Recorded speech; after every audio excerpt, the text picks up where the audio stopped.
morning. Time for hopefully a really quick little video here, addressing probably one of the most frequently asked questions that I get. And that is, so what changes now that I have an allodial title? So first and foremost, I'm going to say that if you are under the impression that now that I've done this paperwork for you, the government is going to send you an updated title stating that your property is under allodial title, they won't do that. I've had some people call me very upset because, they never got any paperwork from the government saying that their title was an allodial title now. And they won't, because basically they can't. What you've technically done when you establish allodial title is that you've taken your land out from under the government's jurisdiction.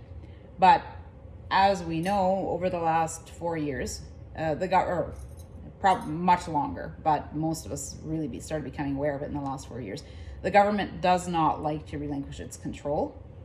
So it is going to keep acting as though it is still in control. And it's up to you to convince them that they're not, basically. So my favorite quote when it comes to allodial titles is, your allodial title is as good as your ability to defend it. So if you're an extremely timid, fearful person and you care a lot what other people think of you, and you're really scared of getting in trouble and making waves and causing ripples and whatever, it's maybe best if you don't get one.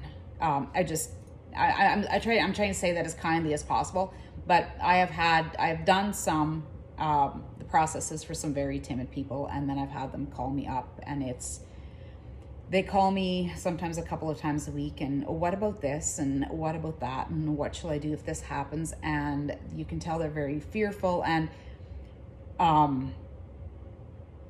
I don't have the energy or the resources to help everybody that I've done the process for, to help them defend their land. That's what, once I've done the paperwork for you, then the rest is on you. So I want to be clear about that. But yeah, now as for what the perks are. So if you have an allodial title, you are not subject to bylaws, which that's actually a big reason why a lot of people are messaging me recently wanting them done, is because in some rural municipalities, they're getting really crazy with some of the bylaws. You can't have a milk cow without a permit, or you can't have more than 5 chickens or something without a permit.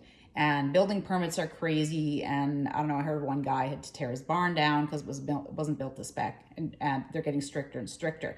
So that's the one thing. You don't have to adhere to bylaws. You are exempt from property tax.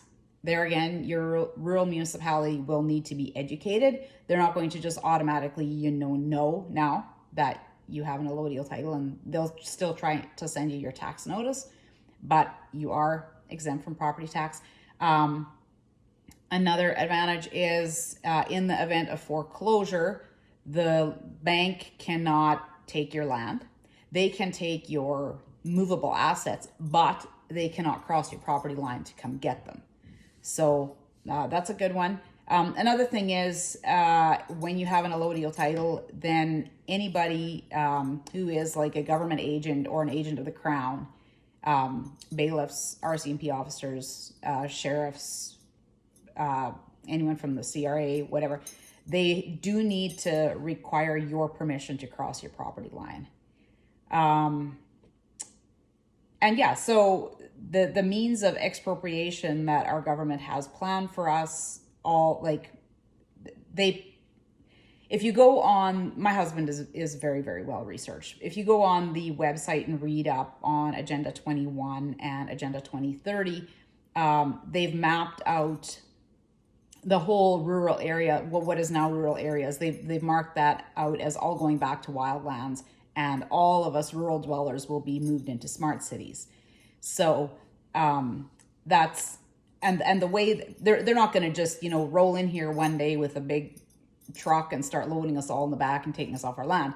They plan on doing that by raising taxes, and then, so high that people can't pay them, making bylaws so ridiculous and building permits so ridiculous that it's way too expensive to to stay here, and interest rates are skyrocketing already. We've seen that happening, so you can't make your payments, so they'll foreclose on you, stuff like that. So those are the means by which they plan to expropriate your land. And then there's also the thing too about UNDRIP, the United Nations Declaration of the Rights of Indigenous People, where it states too that should the Indigenous people decide that they want their land back, then you have to get off the land, or you have to sell it to them or whatever. And I think one of the ways that they're being sneaky with that is what I heard. I think it was, I don't know if he was a Cree elder. He was some guy from a Cree band anyway. He was saying that a lot of these immigrants that are coming in now are being given Métis cards, so they can basically, somebody who might say that they're an Aboriginal may not necessarily be an Aboriginal of Canada.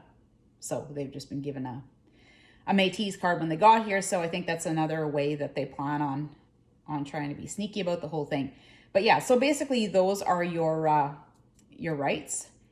And I would recommend putting a sign out at your road. That's at least one thing that you can do to notify the public. And then you're also going to post your declaration, but or put the article in the paper or whatever, but not everybody pays attention to that.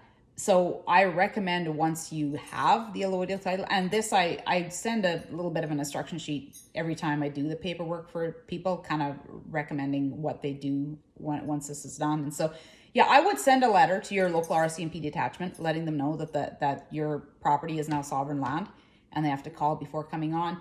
I would notify anyone who has like easements or whatever on their, even companies like Sask Power, Sask Energy. Like, sure, if you want your equipment service, that's fine, but call ahead. I would notify your bank. And according to what I've read, they have 60 days to dispute your title. And if they miss that 60-day window from when you notify them, then from what I can understand, it is a lot harder to expropriate your assets, because they've been warned. They didn't act on it. So basically their silence was their consent. And so what they like to always say to us.